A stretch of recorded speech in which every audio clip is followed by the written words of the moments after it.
2021년 6월 23일 수요일 수요 예배에 나오신 여러분을 환영하고 축복합니다. 함께 묵도하심으로 수요 예배를 하나님께 올려드리겠습니다.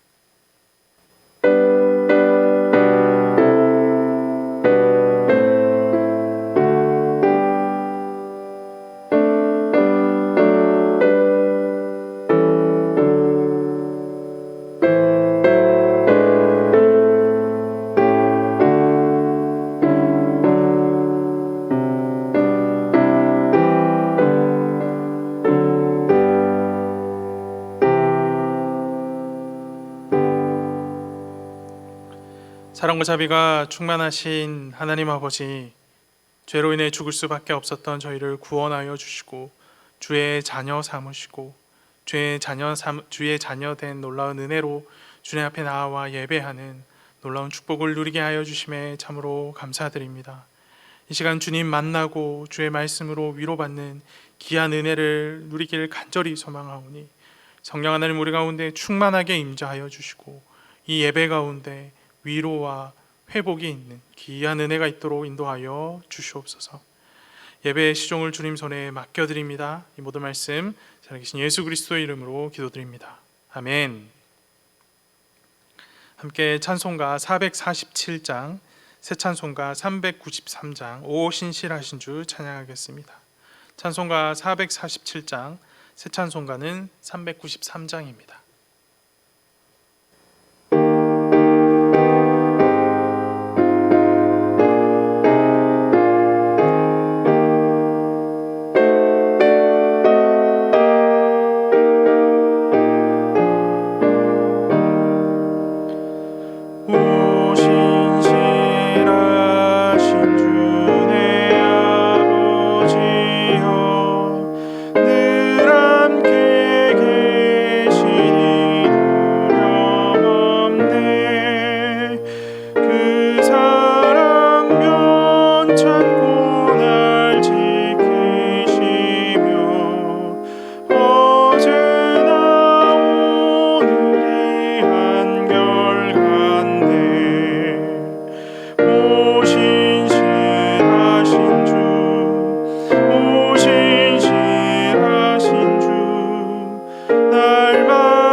사랑과 자비가 충만하신 하나님 아버지,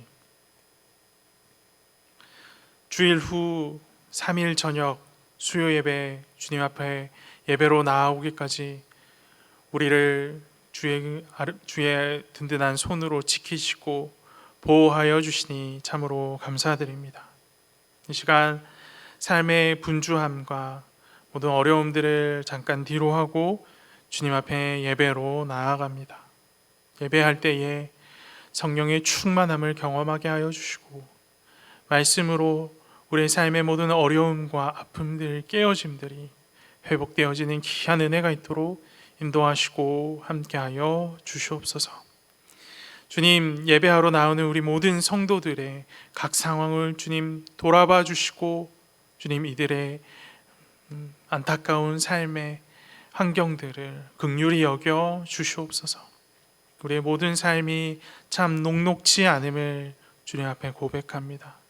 그럼에도 불구하고 우리가 오늘을 살 수 있는 힘과 능력은 오직 주의 말씀에 있으며 주의 보호하심에 있음을 우리가 기억하오니 오늘 이 시간 주님 앞에 함께 말씀을 나누며 우리가 여전히 주님 손에 매여 있음을, 주님께서 여전히 우리를 붙들고 계심을 분명하게 보게 하여 주시고 어려운 인생이지만 내일을 살아갈 근거, 힘을 얻는 귀한 예배의 시간이 될 수 있도록 인도하시고 함께하여 주시옵소서.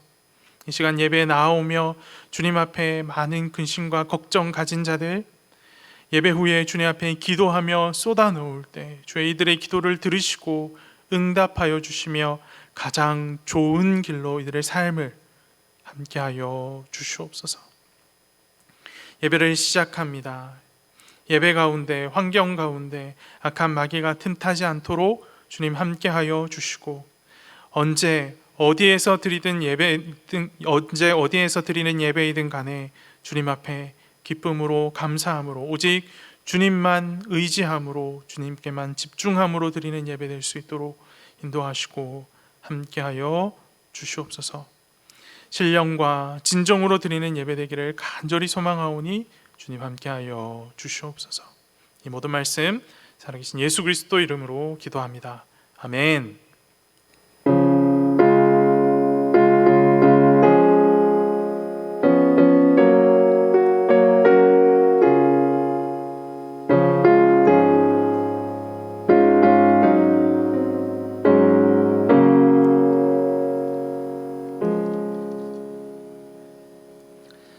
다 함께 찬송가 434장, 새 찬송가 384장 나의 갈 길 다가도록 찬양하도록 하겠습니다. 찬송가 434장, 새 찬송가는 384장입니다.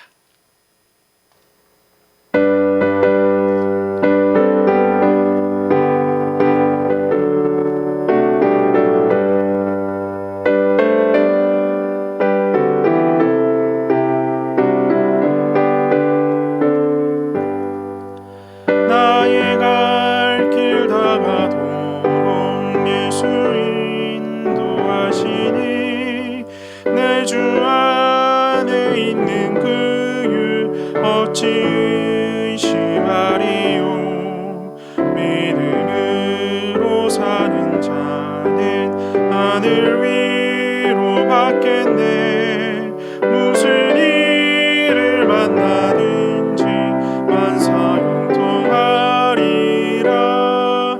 무슨 일을 만나든지 만사형통하리라. 나의 갈 길 다가도록 예수 인도하시니 어려운 일 당한 때도 족한 은혜 주시네. 나는 심히 고단하고 영혼 매우 가라나. 나의 앞에 반석에서 샘물 나게 하시네. 나의 앞에 반석에서 샘물 나게 하시네.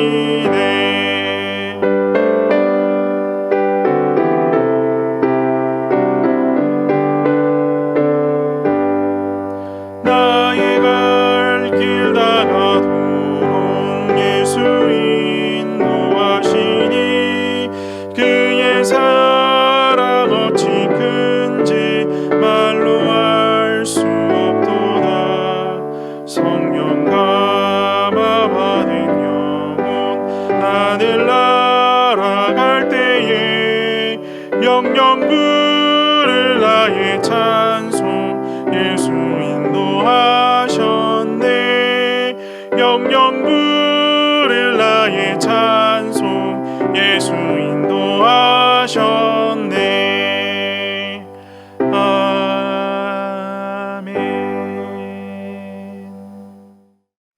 오늘 함께 보실 하나님의 말씀은 창세기 27장 33절 말씀입니다. 창세기 27장 33절 말씀입니다.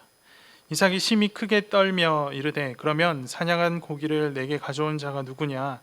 내가 오기 전에 내가 다 먹고 그를 위하여 축복하였은즉 그가 반드시 복을 받을 것이니라. 아멘. 오늘은 창세기 27장 말씀과 함께 고치시는 은혜 헤세드라는 제목으로 말씀을 나누도록 하겠습니다. 결혼과 과정은 문화적 유산이 아닙니다. 사람에 의해 고안된 제도도 아닙니다. 하나님께서 인간에게 복을 주시기 위해 창조하신 선물입니다. 하지만 세상은 결혼과 과정을 긍정적으로 바라보지 않습니다. 이것을 불필요한 형식으로 혹은 자유를 억압하는 제도 정도로 생각합니다. 몇 해 전 대학부 학생들, 그러니까 지금은 졸업한 학생들 사이에서 이상한 흐름이 있었습니다. 모든 일에 나는 태어날 때부터 이랬다라고 대답하는 것입니다. 하나님의 말씀을 전합니다. 말씀 앞에 합당한 반응을 요청합니다.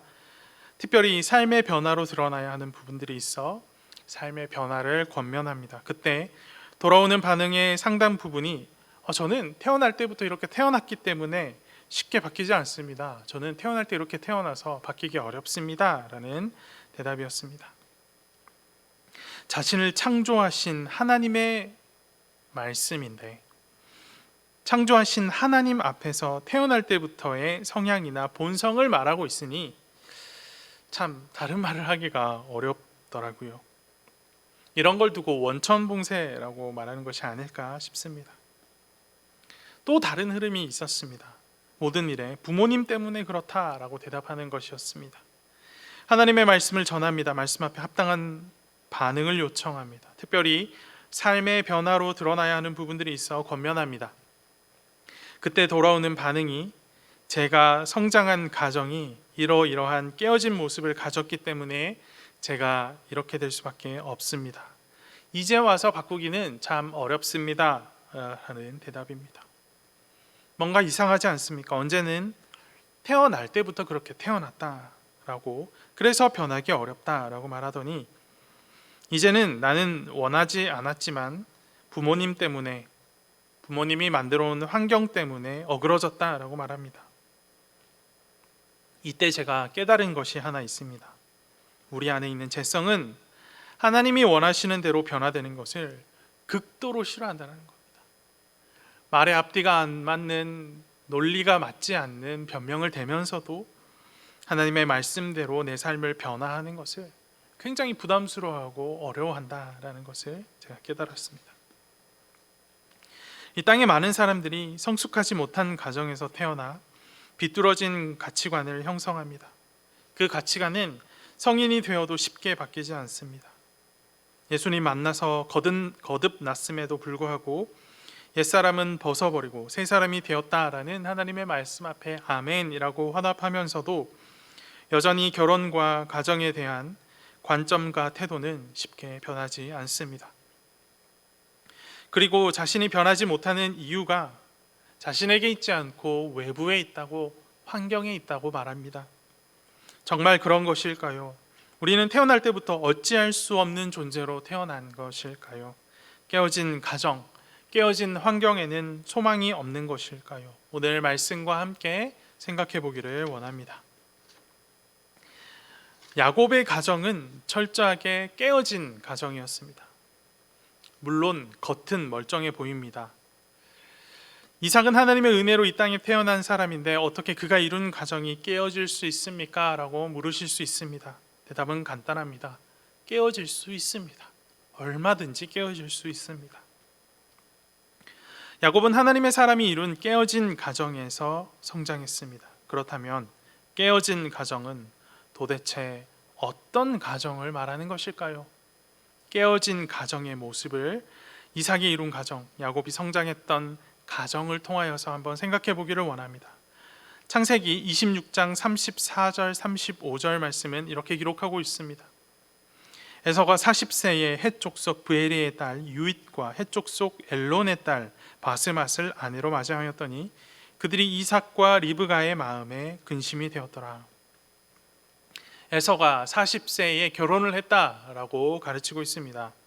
그런데 이 에서의 아내가 2명입니다. 그리고 둘 다 헷 족속입니다. 할아버지 아브라함과 아버지 이삭과는 대조적인 모습입니다. 그들은 모두 같은 족속과 결혼을 했었지요. 왜 그렇게 했습니까? 하나님의 명령, 하나님의 말씀이 있었기 때문입니다.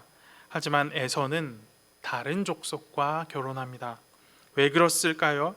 자기가 원하는 기준에 따랐기 때문입니다. 그렇다면 이 가정의 문제는 에서에게만 있는 것일까요? 그렇지 않습니다. 하나님께서는 인간에게 결혼을 가르치셨습니다. 사실상 하나님께서 이 결혼이라는 문화와 제도를 창조하시고 인간에게 명령하시고 가르치신 것이죠. 그리고 인류 최초의 결혼식의 주례를 하나님께서 맡으셨습니다. 그때 하신 주례사가 창세기 2장 24절 말씀입니다. 이러므로 남자가 부모를 떠나 그의 아내와 합하여 둘이 한 몸을 이룰지로다. 여러분 아담과 하와에게 부모가 있습니까? 이들에겐 사실상 부모라고 일컬을 만한 존재가 따로 없었던 자들입니다. 하나님께서 창조하셨죠. 부모라고 한다면 하나님이라고 할 수 있을 겁니다. 우리가 생각하는 육신의 부모, 인간의 부모는 없는 사람들입니다. 그럼에도 불구하고 하나님께서는 남자가 부모를 떠나 그의 아내와 합하여 라고 하며 부모라는 말씀을, 부모라는 이 단어를 사용하고 계십니다. 왜 이 부모라는 단어를 사용하셔서 이런 주례를 하신 것일까? 결혼의 중요한 원리를 가르치기 위해서입니다. 결혼은 남자가 여자를 떠나는 것을, 남자가 부모를 떠나는 것을 전제로 합니다. 여자도 마찬가지입니다. 결혼은 기본적으로 남녀가 하나 되어 그들을 키워준 부모를 떠나는 일입니다. 말씀에 순종하려면 이삭과 리브가도 에서를 떠나게 했어야 합니다. 하지만 여전히 함께 살고 있는 모습을 우리는 말씀을 통해 확인할 수가 있습니다. 순종하지 못한 것이죠. 그러니 마음에 근심만 쌓입니다. 불편하고 마음에 들지 않고 그것을 계속 보고 있으니 마음이 어렵습니다. 그런데 이 정도로 가정이 깨어졌다라고까지 말할 수 있겠습니까? 여기까지는 맛보기 정도에 불과합니다. 본격적인 깨어짐은 27장 1절에서 4절부터 등장합니다. 제가 읽어드립니다. 이삭이 나이가 많아 눈이 어두워 잘 보지 못하더니 맏아들 에서를 불러 이르되 내 아들아 하매 그가 이르되 내가 여기 있나이다. 이삭이 이르되 내가 이제 늙어 어느 날 죽을는지 알지 못하니 그런즉 내 기구 곧 화살통과 활을 가지고 들에 가서 나를 위하여 사냥하여 내가 즐기는 별미를 만들어 내게로 가져와서 먹게 하여 내가 죽기 전에 내 마음껏 내게 축복하게 하라. 이삭은 젊어서는 뛰어난 믿음의 사람이었지만 늙어서는 안타까운 모습들을 참 많이 보여주는 인물입니다. 성경은 이삭이 나이가 많아졌고 눈이 어두워 잘 보지 못했노라 라고 기록하고 있습니다. 1차적으로는 시력이 나빠져서 정말 눈이 어두워져서 앞에 있는 사람을 분간하기 어려울 정도였던 걸로 보입니다. 하지만 이후의 이삭의 행동은 그의 육신의 시력뿐만 아니라 영안도 어두워졌다는 것을 잘 보여줍니다. 무엇보다도 가장으로서의 지도력과 판단력이 정말 현저히 흐려졌음을 우리가 볼 수가 있습니다. 이삭이 죽을 날이 가까워옵니다. 이삭은 죽기 전에 에서에게 축복하고자 합니다. 그렇다면 이삭은 야곱을 향한 하나님의 뜻, 일찍이 야곱을 향해서 하나님께서 이런 일들을 야곱을 통해 행하시겠다라고 하신 그 뜻을 아내에게 알려졌던 그 뜻을 몰랐던 것일까요? 아닙니다. 이삭도 알았습니다. 하나님이 무엇이라 말씀하셨는지 알았으면서도 이삭은 에서를 축복하려고 하는 것입니다. 그래서 이 일들을 비밀리에 진행합니다. 에서만 조용히 불러다 놓고 은밀하게 진행을 합니다. 왜냐? 야곱을 향한 하나님의 약속을 그의 아내도 알고 있고 야곱도 이미 알고 있기 때문이죠. 이삭이 에서를 축복하려 하고 있는 이유는 그가 에서를 사랑하는 이유와 똑같습니다. 에서가 잡아와서 요리해주는 고기 요리 때문입니다. 그래서 이번에도 에서를 축복하기 전에 고기를 요구합니다. 사냥한 고기로 요리를 해주면 먹고 나서 내가 너에게 축복해 주겠다라고 약속합니다. 이때 이 말을 듣고 있는 에서의 표정은 어땠을까요? 아마 회심의 미소를 지었을 겁니다. 속으로 무슨 생각을 했겠습니까? 팥죽 한 그릇에 장자권을 팔아버렸었는데 그것을 아무것도 아닌 것으로 무효로 돌이킬 수 있는 좋은 기회가 왔구나라고 생각했을 겁니다. 그렇게 회심의 미소를 지으며 사냥을 나갑니다. 지도력이라는 것, 판단력이라는 것은 지도자가 하나님의 뜻을 잘 따를 때에 하나님께서 주시는 능력입니다. 가장이 하나님의 뜻을 잘 따를 때에 하나님께서 주시는 권위이고 영향력입니다. 이삭은 하나님의 뜻을 알았습니다. 리브가도 알았습니다. 야곱도 하나님의 뜻을 알았습니다. 그럼에도 이삭은 오직 자기의 뜻대로만 일을 진행합니다. 지도자가 하나님의 뜻을 떠나면 지도력도 사라집니다. 교회도 그렇고 가정도 마찬가지입니다. 가장이 말씀 가운데 서야 가장의 권위도 세워집니다. 하나님의 자리에 사람이 앉을 때, 하나님의 자리에 가장이 앉을 때 가정은 깨어집니다. 그런데 지금 이삭이 하나님의 뜻을 거스르고 있습니다. 이것이 바로 이삭 가정의 깨어짐의 원인이자 본격적인 시작이 됩니다. 어떤 공동체든 지도력이 무너지면 그 자리를 차지하고자 하는 음모가 피어오르기 마련이지요. 어떤 방식으로든 자기가 원하는 것을 얻고자 하는 싸움이 시작됩니다.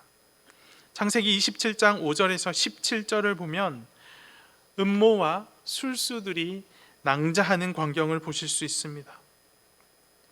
이삭 가정의 음모는 리브가에게서 시작됩니다. 리브가는 남편이 에서와 나누는 대화를 엿듣습니다. 그냥 지나가다가 어쩌다가 들려와서 들었다라고 보기에는 이 이야기를 듣고 난 리브가의 행동이 너무나도 치밀합니다. 이것을 미루어 보아서 아마 그 둘 사이의 대화를 엿들었던 것으로 보입니다. 왜 대화를 엿들었을까요? 신뢰가 깨어졌기 때문입니다. 이처럼 깨어진 가정, 신뢰가 깨어진 가정에는 불신과 음모가 피어오릅니다. 음모가 실현되려면 거짓말이 있어야 합니다. 창세기 27장 18절 19절은 이렇게 기록하고 있습니다. 야곱이 아버지에게 나아가서 내 아버지여 하고 부르니 이르되 내가 여기 있노라. 내 아들아 내가 누구냐? 야곱이 아버지에게 대답하되 나는 아버지의 맏아들 에서로소이다. 아버지께서 내게 명하신 대로 내가 하였사오니 원하건대 일어나 앉아서 내가 사냥한 고기를 잡수시고 아버지 마음껏 내게 축복하소서. 야곱은 자신이 에서라라고 거짓말을 합니다. 에서를 속인 것이죠. 그리고 이 거짓말은 또 다른 거짓말을 낳습니다. 이어지는 20절 말씀 이렇게 기록합니다. 이삭이 그의 아들에게 이르되 내 아들아 내가 어떻게 이같이 속히 잡았느냐? 그가 이르되 아버지의 하나님 여호와께서 나로 순조롭게 만나게 하셨음이니이다. 야곱은 자신이 에서다라고 이삭을 속이는 것뿐만 아니라 이제는 하나님의 이름까지, 여호와 하나님의 이름까지 팔아서 거짓말을 합니다. 신앙이 없는 사람, 하나님을 모르는 사람도 하나님의 이름을 거짓말하는데 이용하는 것이 잘못이다라는 사실을 다 알 것입니다. 그런데 하나님을 섬기는 가정의 아들 야곱이 하나님의 이름으로 거짓말을 합니다. 굉장히 충격적인 일이죠. 야곱은 자기가 원하는 축복을 얻기 위해 다른 사람이 되어야 했습니다. 심지어 하나님의 이름으로 거짓말까지 해야 했습니다. 하지만 아무리 생각해도 이것은 하나님이 원하시는 모습이 아니지요. 이처럼 깨어진 가정에는 상상할 수도 없는 거짓말들이 난무합니다. 깨어진 가정에서 깨어짐을 경험한 야곱은 그 깨어짐을 고스란히 안고 평생 삶을 살아갑니다. 거짓으로 남이 되는 것, 다르게 말하면 자기 정체성이 모호하다라는 말입니다. 야곱은 하나님 앞에 바로 서는 그날까지 이 문제를 가지고, 남의 이름을 가지고 살아가는 문제로, 자신의 정체성, 나는 과연 어떤 존재인가를 걱정하고 찾아가는 이 문제를 가지고 평생을 씨름하며 살아갑니다. 그런데 여러분, 이 문제, 이런 삶의 모습이 비단 야곱만의 일입니까? 자신이 누구인지, 자신의 어떤 존재인지 모르고 살아가는 사람 얼마나 많습니까? 이처럼 인간은 하나님을 알기까지 자기를 알지 못하는, 하나님을 바로 알아야만 비로소 자기를 분명하게 자기의 존재를 알 수 있는 그런 자들입니다. 야곱도 그랬고 우리도 마찬가지입니다. 불신과 음모 그리고 거짓이 가득한 과정에서 어떻게 서로가 서로를 믿을 수 있겠습니까? 이런 가정에서 형제 관계가 좋을 리가 없습니다. 거짓에 속은 이삭은 결국 야곱을 축복하지요. 창세기 27장 28절 29절 말씀은 이 장면을 이렇게 기록하고 있습니다. 하나님은 하늘의 이슬과 땅의 기름짐이며 풍성한 곡식과 포도주를 내게 주시기를 원하노라. 만민이 너를 섬기고 열국이 내게 굴하리니 내가 형제들의 주가 되고 내 어머니의 아들들이 내게 굴복하며 너를 저주하는 자는 저주를 받고 너를 축복하는 자는 복을 받기를 원하노라. 야곱을 향한 축복이 끝나자 에서가 돌아옵니다. 즐거운 마음으로 요리를 한 뒤에 아버지를 찾아갑니다. 그런데 이삭도 에서도 사색이 됩니다. 이미 누군가가 축복을 받아버렸기 때문입니다.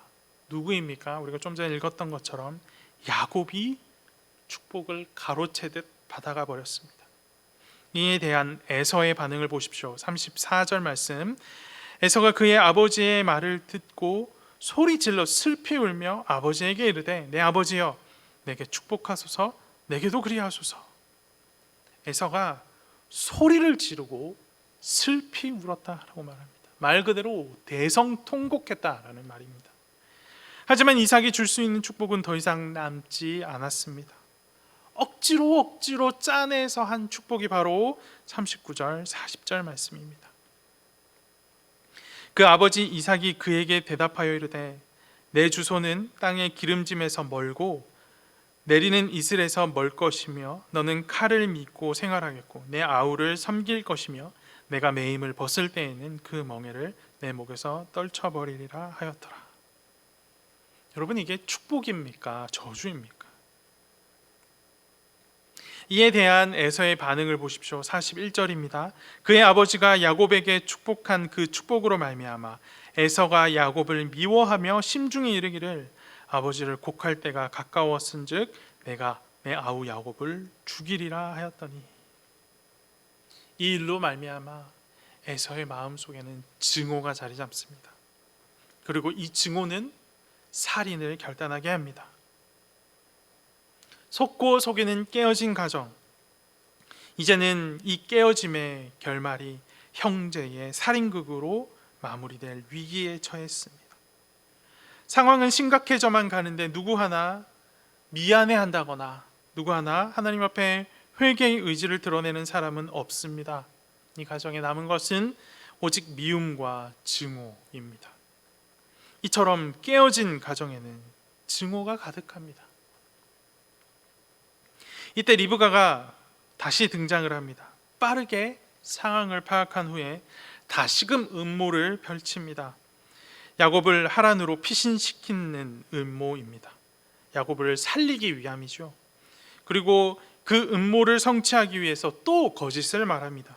이번에는 야곱의 결혼을 핑계 삼습니다. 진짜로 결혼을 시키기 위해서 보낸 것이 아니죠. 야곱의 생명을 살리기 위해서 보내는 겁니다. 그런데 결혼을 핑계로 삼습니다. 리브가는 에서의 증오가 풀리기까지 몇 날 동안만 기다리면 될 것이다 라고 생각했습니다. 그리고 그 음모가 거짓말과 함께 성공하는 듯 보입니다. 28장 6절 말씀은 이렇게 기록하고 있습니다. 에서가 본즉 이삭이 야곱에게 축복하고 그를 밧단 아람으로 보내어 거기서 아내를 맞이하게 하였고 또 그에게 축복하고 명하기를 너는 가나안 사람의 딸들 중에서 아내를 맞이하지 말라 하였고, 야곱은 이삭의 축복을 받고 밧단 아람으로 떠납니다. 이때만 해도 리브가는 자신의 음모가 성공했다라고 생각했을 겁니다. 하지만 그 음모가 성공한 음모가 아니었죠. 그 결과는 비참했습니다. 야곱은 몇 날이 아니라 몇 십 년이 지나서도 결국 돌아오지 못했습니다. 리브가의 거짓과 음모는 단 하나도 성공하지 못한 것입니다. 지도력과 판단력을 상실한 아버지, 남편을 속이는 아내와 그에 동참하는 아들에게 드러나는 불신과 거짓말들, 살의와 증오로 가득한 형제 관계, 이처럼 야곱의 가정은 깨어진 가정의 모습을 우리 가운데 너무나도 잘 보여주고 있습니다. 오늘 본문 자체로는 사실 그 어떤 소망도 발견할 수 없을 것 같습니다. 그러나 오늘 본문이 우리에게 보여주는 한 가지 소망이 있습니다.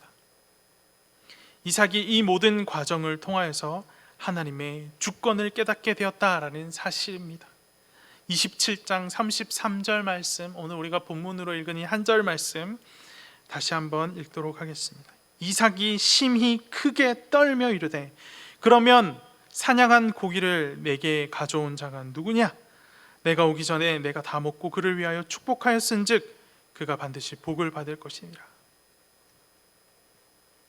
창세기는 야곱이 축복을 받고 나간 후 에서가 돌아왔을 때 이삭이 다른 사람이 축복을 받았다는 것, 야곱이 축복을 받았다라는 사실을 깨닫고 난 다음에 에서 앞에서 심히 크게 떨었다라고 말합니다.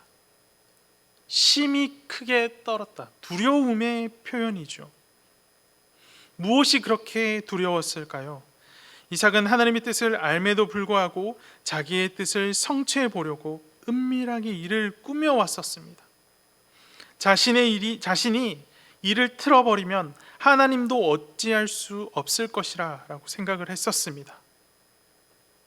하지만 그런 그의 생각과는 정반대로 결국 이루어지는 것은 하나님의 뜻이었습니다. 하나님은 모르실 것이다 라고 생각했는데, 하나님도 내가 이렇게 하면 어찌할 수 없을 것이라고 생각했는데, 결국 성취되어진 것은 하나님의 뜻밖에 없었던 것입니다. 그 가정 안에서의 모두가 다 각자의 계획을 가지고 움직였고 그 계획이 성취될 것이라고 믿었지만 결국 이루어지는 것은 하나님의 주권적인 뜻밖에 없었던 것입니다. 결국 이삭은 야곱을 라반에게 보냅니다. 그리고 믿음으로 야곱을 축복합니다. 28장 1절에서 6절까지 말씀이 이 야곱이 축복을 받고 라반에게로 떠나는 장면을 기록하고 있습니다. 저는 이 축복하는, 이삭이 야곱을 축복하고 에서를 축복하는 이 장면이 하나님 앞에서의 이삭의 항복 선언이다라고 생각을 합니다.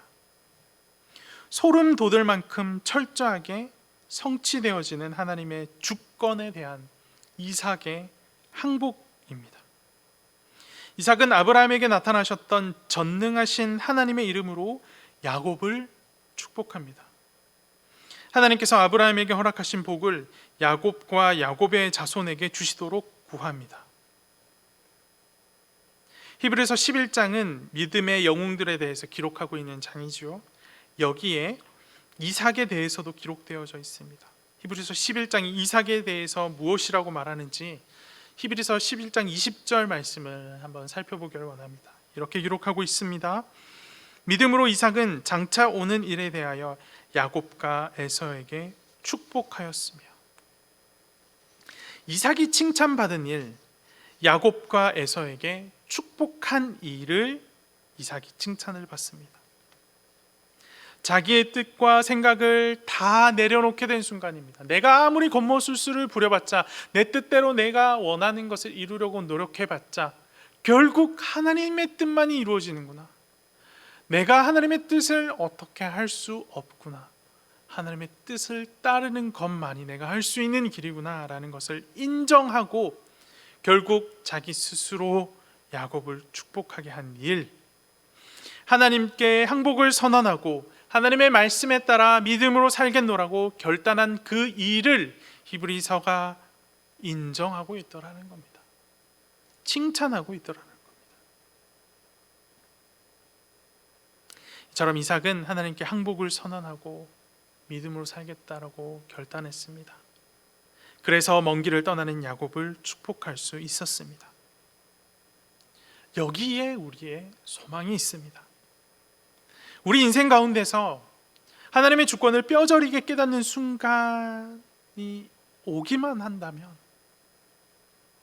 하나님의 말씀 곁에 거하면서 하나님의 주권만이 이루어지는구나 라는 사실을 깨닫는 순간이 온다면 우리 가운데 여전히 소망이 있는 겁니다. 비록 수없이 많은 좌절과 아픔을 겪고 난 후라 할지라도 우리가 하나님의 주권을 깨달을 수만 있다면, 그날이 우리 가운데 주어지기만 한다면 우리 역시 이삭과 같이 믿음의 사람의 역할을 제대로 감당할 수 있게 될 것입니다. 사랑하는 대학교의 성도 여러분, 여러분의 인생은 여러분이 뜻하고 원하는 대로, 여러분이 계획하는 대로 잘 이루어져 가고 있습니까?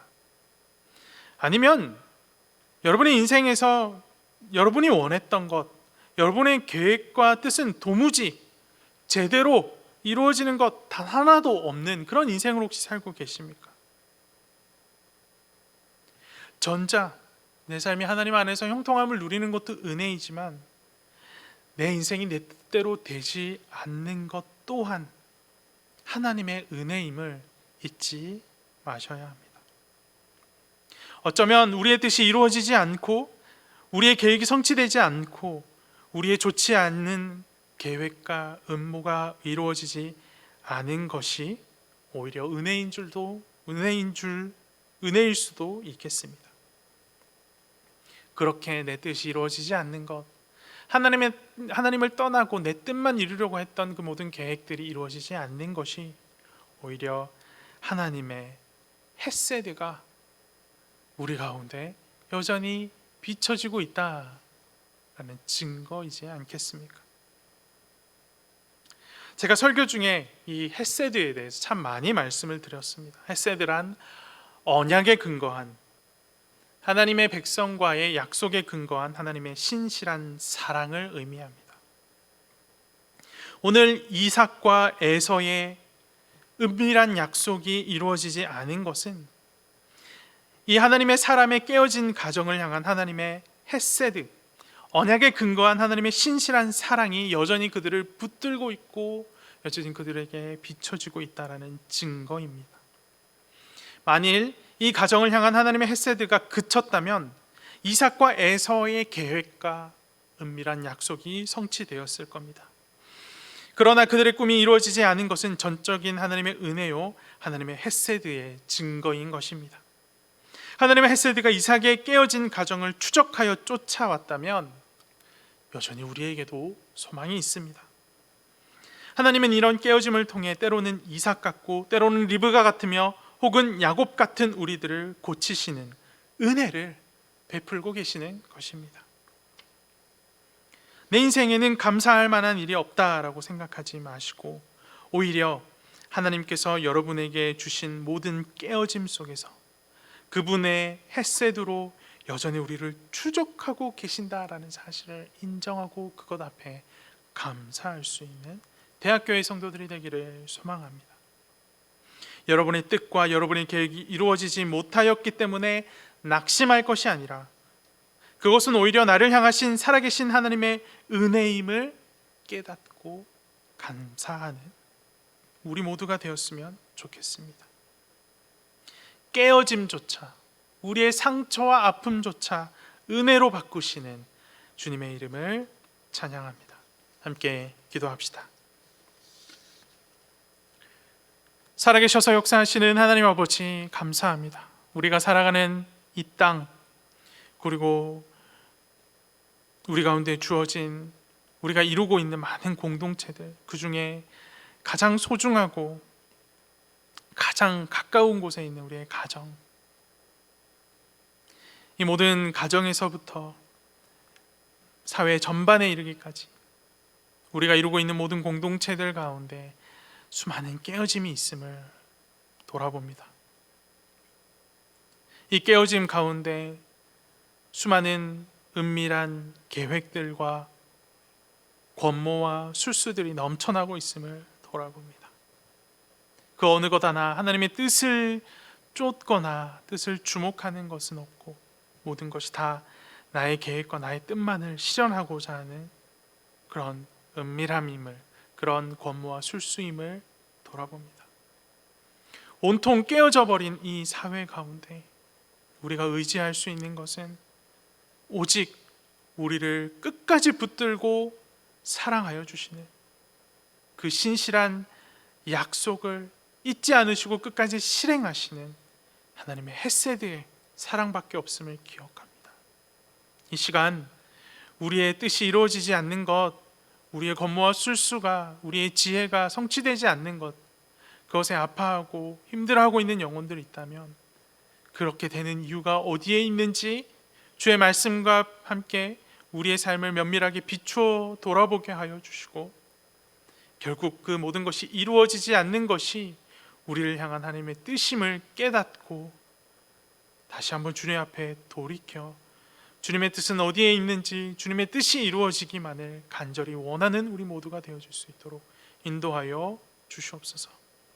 우리의 모든 깨어짐을 궁극적으로 가장 온전하게 메꾸실 수 있는 것, 하나님의 헤세드의 사랑밖에 없음을 다시 한번 깨닫사오니 우리의 노력으로 아둥바둥 우리의 뜻을 이루기보다 하나님의 뜻 앞에 겸손히 우리의 모든 삶을 내어 맡기는 대학교의 성도들이 될 수 있도록 인도하시고 함께하여 주시옵소서. 우리가 주님 앞에 모든 것을 내어 맡겼을 때 주님께서 이 이삭의 가정을, 야곱의 삶을 하나님의 뜻에 맞게 하나님의 사람으로 아름답게 빚어나갔던 것처럼 우리의 모두의 삶도 그렇게 아름답게 빚어나가실 줄 믿습니다. 우리에게도 믿음의 사람이라는 아름다운 칭호와 함께 하나님의 뜻을 이루며 이 땅 가운데 살아가는 귀한 은혜를 허락하여 주시옵소서. 이제는 우리 주 예수 그리스도의 은혜와 하나님의 사랑과 성령의 교통하심이 우리의 깨어짐에도 불구하고 끝까지 우리를 붙드시고 온전케 하시는 하나님의 헤세드, 그 놀라운 사랑 앞에 모든 것을 겸손히 내어 맡기고자 라고 결단한 우리 모든 대학교의 성도들 머리 위에 이제로부터 영원까지 함께 있을지어다. 아멘.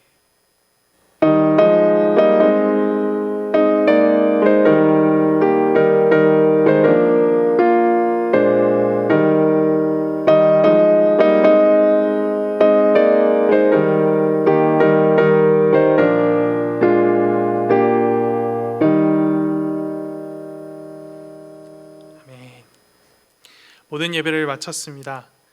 주님 안에서 참된 평안을 누리는 귀한 수요일 저녁이 되기를 간절히 소망합니다.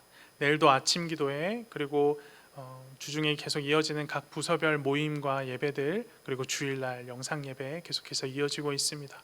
주의 말씀과 함께 든든한 반석 위에 우리의 삶을 세우는 대학교의 성도들이 되기를 간절히 소망합니다. 그러면 다시 뵙는 그날까지 모두 평안하십시오. 샬롬.